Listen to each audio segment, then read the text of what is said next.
आज हम बात करेंगे किसकी भला, आज हम बात करने जा रहे हैं इसकी, किसकी भला, किसकी इसकी बात करने जा रहे हैं। वो जौन सा होता नहीं है कि हमने पहले बात की थी कि परमानेंट हार्डनेस, यानी कि जब पानी के अंदर सोडियम सल्फेट कह रहा हूँ, calcium sulphate, magnesium sulphate, calcium chloride, magnesium chloride के साल्ट्स मौजूद हों, तब की बात कि तब उसको हम सोडियम जियोलाइट की मदद से, सोडियम जियोलाइट की मदद से हम कैल्शियम सल्फेट को हल करते हैं। सोडियम जियोलाइट की मदद से हम मैग्नीशियम सल्फेट को में से निकालते हैं। ये जो सा कैल्शियम है वो इसके पास चला जाएगा, कैल्शियम जियोलाइट बन जाएगा, जियोलाइट बन जाएगा। और इसी तरीके से ये जो सा मैग्नीशियम है, ये मैग्नीशियम क्या बन जाएगा, मैग्नीशियम जियोलाइट के पास चला जाएगा, मैग्नीशियम जियोलाइट आ जाएगा। फिर उसके बाद प्लस ये जो सा सोडियम है, ये सोडियम सल्फेट और ये सोडियम सल्फेट, दोनों तरफ सोडियम सल्फेट बन जाएगा। ये भी सोडियम सल्फेट, ये भी सोडियम सल्फेट, ठीक है, ये बन गया।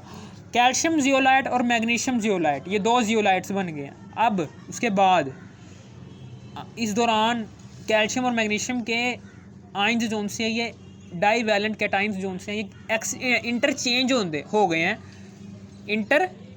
गए हैं विद सोडियम जियोलाइट के साथ। सोडियम जियोलाइट से ये इंटरचेंज हो गए हैं। आप ये कह सकते हैं कि अब जो सा पानी रह गया है पीछे, कैल्शियम जियोलाइट और मैग्नीशियम जियोलाइट को अगर आप अलग कर लें और इनको अलग कर लें, इस पानी को अलग कर लें, तो ये जो सा है, ये अगर ये केमिकल आपने अलग कर लेंगे और ये जो सा ये अलग कर लेंगे, तो जो सा पानी रह जाएगा वो सॉफ्ट वाटर रह जाएगा। कैल्शियम जियोलाइट और मैग्नीशियम जियोलाइट की बात कर रहा हूँ मैं, कैल्शियम जियोलाइट और मैग्नीशियम जियोलाइट की। इन दोनों को फॉर एग्जांपल मैं बात करना चाह रहा हूँ। अब कैल्शियम जियोलाइट जो सा है, ये कैल्शियम जियोलाइट है, इसमें से हमने दोबारा से कैल्शियम जियोलाइट को हमने, इन दोनों चीज़ों को हमने अलग कर लिया है। इसको हम दोबारा से सोडियम जियोलाइट बनाने के लिए इस्तेमाल कर लेंगे। सोडियम क्लोराइड के साथ रिएक्शन करवाएंगे और मैग्नीशियम जियोलाइट को भी सोडियम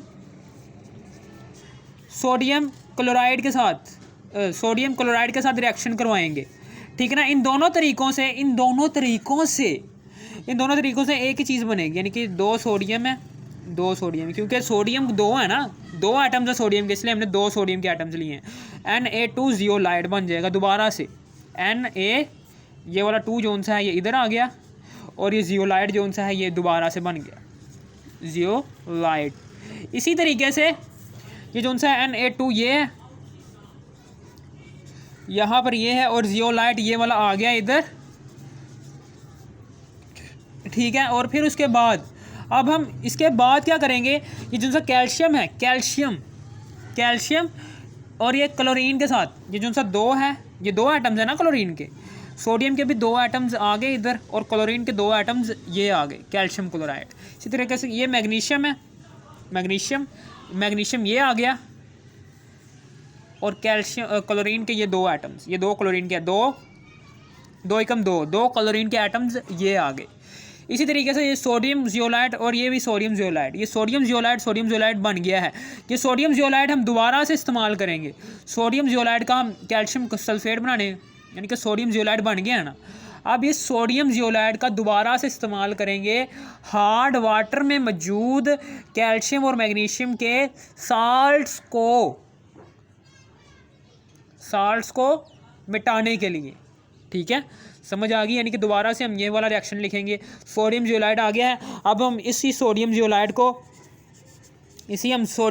क्या करेंगे, सोडियम जियोलाइट को कैल्शियम सल्फेट, और इसी हम सोडियम जियोलाइट को दोनों मैग्नीशियम सल्फेट, जो से पानी के अंदर ये दो साल्ट्स मौजूद हैं, इन दोनों साल्ट्स को मिटाने के लिए हम इस्तेमाल कर लेंगे, ठीक है। दोबारा से वही रिएक्शन दोबारा से आ जाएगा, ठीक है। ये हो गया हमारा कुछ टॉपिक था, क्लियर हो गया है कि कैल्शियम जियोलाइट और मैग्नीशियम जियोलाइट जो सी प्रोडक्ट्स बन रही हैं after the reaction of after the reaction between calcium and magnesium salts with sodium zeolite के बाद जो सी प्रोडक्ट बन रही है उस प्रोडक्ट में मौजूद जो सा कैल्शियम और मैग्नीशियम जियोलाइड है उससे दोबारा से सोडियम जियोलाइड कैसे बनाएं। ठीक है ना, ये सवाल आ सकता है, इंपॉर्टेंट सवाल इसलिए मैंने करवा दिया। Okay, good bye, thanks for watching me. अगर आपको ये वीडियो पसंद आ गई तो इसको भी लाइक और सब्सक्राइब कर